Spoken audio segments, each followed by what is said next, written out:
Carnell Jones was convicted for killing his girlfriend and sentenced to 40 years. He maintains the gun went off accidentally while she was in bed. Now he's up for parole. He has some family that supports him, and the victim's family objects, including a nephew who is dismissed from the hearing after multiple outbursts. Let's take a look. Carnell Jones, 466-989. Okay. Mr. Jones, there are people here, joining us on Zoom that are both in favor and opposed to your release. And at the appropriate time, we will recognize them and allow them to make a comment. But at this time, I'm going to read some information into the record and then ask you a question.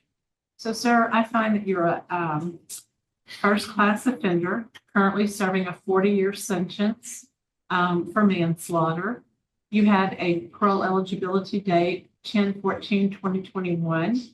You have a good time date of 10/17/2034 and a full term date of 10/12/2041. This is a rehear for you. And at this time, I'd like to ask you, why are you here in front of us today? What was your crime? And why do you think we should afford you an early release? First and foremost, I would like to apologize to the innocent family for all the pain and hurt that I've caused them. I know there's no words that can undo the harm that I've caused. And I fully understand the impact of my actions is something that they live with every day. I made choices that were not only wrong, but devastating to their loved one. And I'm ashamed of the choices I made and deeply pained that I caused so much hurt. But for the past 23 years, I've committed myself to reflecting on the harm I've done, the harm I've caused, and working to become a better person. I've enrolled in a counseling, participated in a number of self-help programs for living in violence, drug education, AA, victim awareness, victim impact, anger management, 100 hours of pre-release, 2 technical trades I've taken. All with the hope that I can atone for my wrong. I know no amount of personal change can erase the pain that I've caused so many people. But I'm committed to making amends in any way that I can. But also, I want to dedicate my life contributing positively to society and honoring the member of family. Who was my girlfriend and I loved so much. And as I sit here today, I'm not that same careless, irresponsible person that I once was the day this crime was committed. And I hope that you can see who I am by my rehabilitative efforts during this time of incarceration. Thank y'all. Thank you. Well spoken. Warden, this time, would you like to make a comment? Yes, Mr. Do. You know, Carnell called out pretty much all the things that he's done as far as his programming, and he has done quite a bit. He's done everything we've asked of him as far as that's concerned. He's a Strive member, again, honor program member. The biggest thing I can say about him, and first and foremost, let me just apologies, my deepest sympathies to the victim's family as always. But it's my job just to speak on what he has done since he's been incarcerated. The one thing I have to note is, he's been incarcerated for 23 years and has never had a disciplinary report. And as you all know, that's very, very hard to do. It's very hard. I mean, I made the comment on it whenever I was interviewing him yesterday. I mean, we had one, I think it was you were on that board a few weeks ago that it was like that. And very, very few that I've seen over my 34 years of doing this. So that's impressive. And it tells me a lot. It says that he does not have a tendency, I don't feel, to be violent, because this is a place that, unfortunately violence takes place. So he's conducted himself well, and, I have to commend him for that. And I do think that is a reflection of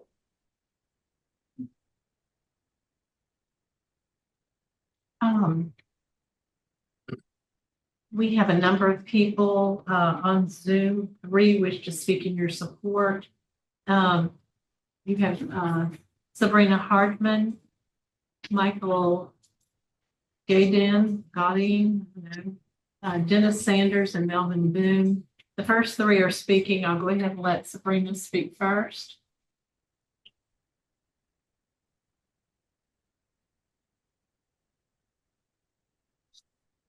Sabrina on? Okay.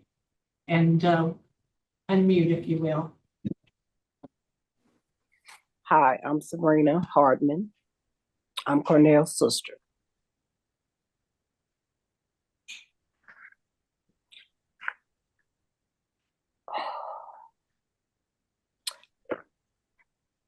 Carnell has been gone 23 years. He's been incarcerated 23 years. And I do apologize to the family. I can't speak for him, but I understand the hurt that you guys miss your sister. I understand that. I really do. I can empathize with that. I can. And I understand where you're coming from. I understand that Carnell has did a lot to try to rehabilitate himself. The courses he's taken, the measures he's taken to try to get himself to be a better person and be a changed person from when he went in. During his time, he's taken trades and things like that to try to get himself ready to be re-released into society. He's had no disciplinary actions, as they stated previously, which is really, that's commendable. And I get that. And that's something that goes very well for his time being incarcerated. I think he is ready. I think he's taken enough measures to try at least to get himself re-entered into society.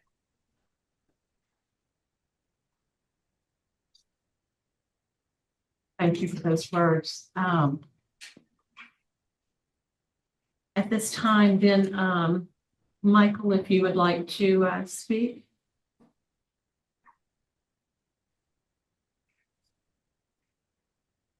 Can't hear you. I'm on mute.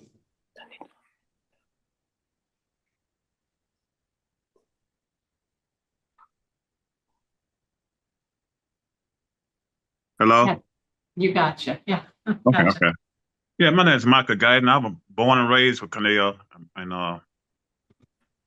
I've been supporting him since he's been down. And I did time myself. I've been home 15 years now, and Lord and blessed me. I've been on my job 15 years, and I just like to see Carnell come home and I can help him out. Still on the right path. I think he'll be a productive to society. Very much. And I'm glad you've been successful. Thank you. Dennis Sanders. Yes, my name is Dennis Sanders. I'm also a good friend of Carnell's, been over 50 years. Carnell has never been a violent person, so I knew he could lick that part. I'd like to help him re-enter himself into society. I have a 3-bedroom home, so he has a place to stay. I am a 3PL operational manager at Murphy Bonded Warehouse, so I could try to help him get a job and help him with his transportation. And, I like to say I know deep in his heart, Carnell loved Pam, and he deeply regrets what he's done. And also, he really feels for the family, as we all do. You know, I just want him to be released, and if I can help him at any point and any time, I'm here for him. Thank you. Thank you. We're going to allow the those in opposition to speak next. On Zoom, we have Mary Adam. It's Van Ross, Joy Thompson, Mr. Bell, Miss Vanessa Bell, and Rachel Kennedy. We're going to let Ms. Adam speak first. Was that Miss Adam? Oh, okay. I'm the victim's sister. My name is Mary Henderson Adone, and I don't think Carnell should be released.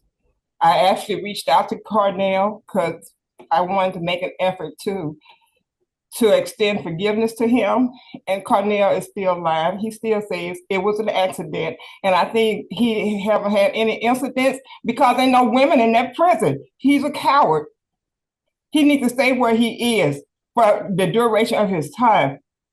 Even if that's good, he did the things that he has done, but he got 40 years without the possibility of parole. Ain't nobody exempt from punishment. I don't care how good you are. That was his God-given punishment. I prayed for it, and he needs to stay there for the duration of his time. He did not love my sister. You don't kill people that you love. I'm sorry. Thank you.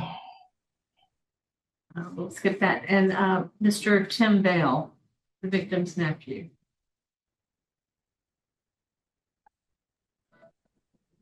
Can you hear me now? Yes, we can. Good. You can hear me? Good. Hey, listen to me. So go ahead. Yeah. You can hear me? Yes. All right. I appreciate. Listen to me. I don't know what y'all got going on. I know that's y'all boy, whatever, that's your people. But and you're gonna say he's not violent. But I'm gonna tell you something, he killed somebody. That's violence. And like I told you, he don't even know who I am because I was young, you feel me? But you took my ain't it, bro. And listen to me. You don't know. I'm moving silence. You just don't know. You have to speak to us, not to the offender. Okay. So direct your comments to us. I'm gonna say this here. I'm gonna say this is what I gotta say. I'm not a Bible thumper, but everybody here can respect the Bible. You understand what I'm saying? And the Bible say that Exodus, that life for life, tooth for tooth. You understand what I'm saying? In Galatians 6, it say you reap what you sow. So he should have been thinking about all that when he went with his move. You understand what I'm saying? So look, he took a life. He need to be in there for life. He shouldn't even got no 40 years. And that's how I feel. He should have been thinking about the consequences, the repercussions of the situation. Because we don't have a loved one no more, man. That ain't what's happening. She dead and gone and she ain't coming back. Miss Sabrina, you said, I understand what you're saying, you feel me? You did say that you sorry and everything, but you ain't losing nobody. If you in the situation, you wouldn't want them out either. You have, okay. Sir, we're not listening to you if you're going to be addressing someone else in an aggressive manner. Being aggressive is facts. He shouldn't get out. Bottom line, he should not get out. Bottom line, you read what you sow, he should have been thinking about all that. He should never be able to get out. She wasn't able to have a life. She wasn't able to enjoy her family. She wasn't able to have kids. She wasn't able to have a career. He took all that from her, and he took her from us. That's all I got to say. Thank you very much. Appreciate your comment. Okay. Did we get Ms. Vandross connected? Yes, sir. Okay. Hi, Ms. Vandross. If you can make your statement directed to us. Good morning. How's everybody doing this morning? Okay. I just want to say that the impact of his actions has, I don't think anybody can understand the impact of those actions. I mean, For 23 years, we have been without a loved one. And I understand, the receiving of counseling, and I applaud that, him receiving counseling. But I'm pretty sure there were people around him that knew he had a propensity for these actions. And if they, and if services would have been given to him before we got into this situation, then we wouldn't have been here. And my sister would still be here to be with her family, to see her nieces and nephews grow up, to see us grow. I mean, we have grown so much as a family, and she has missed so much. And we would have loved for her to see and to grow with her. And as far as, him never having a disciplinary action against him, I would expect that much, because his actions, was against a woman, someone he claims he loved. There's no women there with him. So I expect for him to be violent. I expected for him to have an exemplary record, because his action wasn't against someone like him. And like I said, he may have been incarcerated for 23 years, but his family still has him. They can still talk to him. They can still see him. We don't have that opportunity. All we have are pictures and memories. We can only talk about what could have been and what was. There's no future for us to talk about with Pam. I mean, and to know Pam is to love her. I mean, gosh, I mean, I don't know why, how anybody could get so angry with a person and do that, and then still say you love them. And then, like I said, you just can't understand the impact of actions that has on a family. I mean, our hearts are forever broken. Our family is forever broken. There's a missing piece. That puzzle is never going to be complete. And I just want y'all to understand that. And I appreciate you guys letting me talk before you guys today. I mean, there's so much to be said, but my emotions are just everywhere. And some things are not coming out, probably not coming out the right way, but I just need you guys to understand that we are lost without her. My children, they'll never meet their aunt. They only see her in pictures and ask about her. And I can only tell them with tears in my eyes and sometimes a smile on my face about her and how much she would have loved y'all and how much love she would have had, because she loved the kids. She loved us. She loved being with her family. She was just a ball of joy to be around. We appreciate you putting yourself through this to visit. Thank you so much. I'm going to ask now Mr. Barrot to have some questions of the offender. Yeah, but before I ask him a question, let me help you out. They had asked you at the beginning of the thing to tell us what you did to end up in jail, but you skipped that part. So I'll just go ahead and fill that part in for you. You were arrested by the Shreveport PD when an officer heard a single gunshot come from a nearby residence. The officer spoke with you. You told the officer that you had shot your girlfriend, Pamela Henderson, in the back bedroom, where they found the victim on the bed, shot once in the head. She was pronounced dead at the scene. A .32 caliber pistol was located. The coroner reported that the victim had been shot through her hand and the same bullet entered her head, killing her. Jones claimed the shooting was an accident and the gun fired when he pulled it out of his pocket. However, the victim's brother stated the couple was involved in an argument at the time of the shooting. So my first question is, what were y'all arguing about that could end up so horrible? No, I had came in from over a friend's house watching the football game. Watching the Saints and Carolina Panthers football game. And when I walked in, Pam had already prepared. She wanted me to go warm up. And I was telling her that I was walking on the crutch. I had hyperextended knee. And I told her I wasn't going long enough. That was what we was exchanging words about. I wouldn't say an argument because police officer was next door. So I wouldn't say it was an argument, it was a disagreement. But she was laying in bed on the far side when this happened. When I was taking the gun out and the discharge hit me in the face, went through my hand and hit her on the other side of the bed. So I she ain't died been- over a football game that you went to instead of being hurt? No, I'm saying that's when the gun discharged, when I was taking it out of my pocket. Unaware, just careless, not knowing how to handle a weapon. And when the discharge went through my hand and hit her. What you pull the gun out for?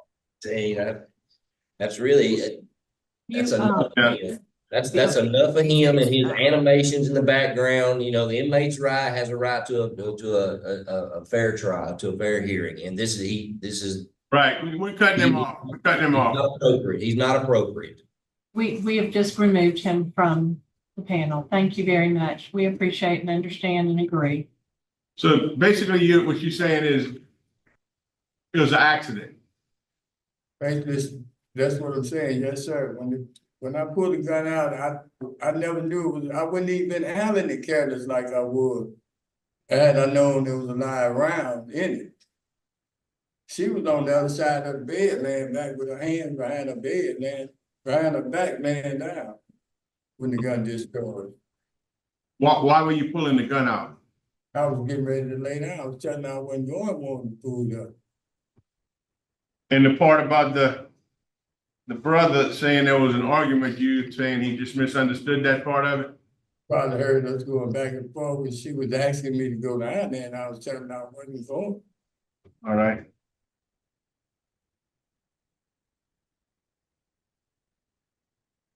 My other questions were gonna be about your residence plan, your reentry plan, your work plan. But I think your friend already said he's gonna let you live with him and he's gonna help you find a job. Is that what your plans are? That's his plan. Yes, sir. That's your plan too? Yes, sir. Okay. That's all the questions I had. Mr. Prater, No, ma'am, I don't have a question. I know this is in your history, but who was the victim of the three simple batteries that you pled guilty to right before this instant offense? They were against her. They were against her. Okay. So there was some history of. Yes, ma'am, drinking, ordering. Okay. Police come out and I did. So is the panel prepared to vote? Yeah. Mr. Bowler? Well, taking into consideration everything that I've heard today, I must add to it before I vote that the judge is opposed to this case, the district attorney is opposed to release, the sheriff is opposed to release, the chief of police is opposed to release, and the attorney general's office is opposed to release based on the violent nature of the crime. And then we have all the victim's family opposed to release.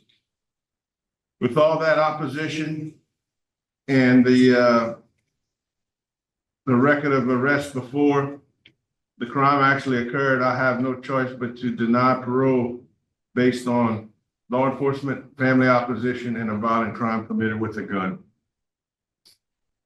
Mr. Prater? I concur. Mr. Jones, there's nothing that you can do to change opposition.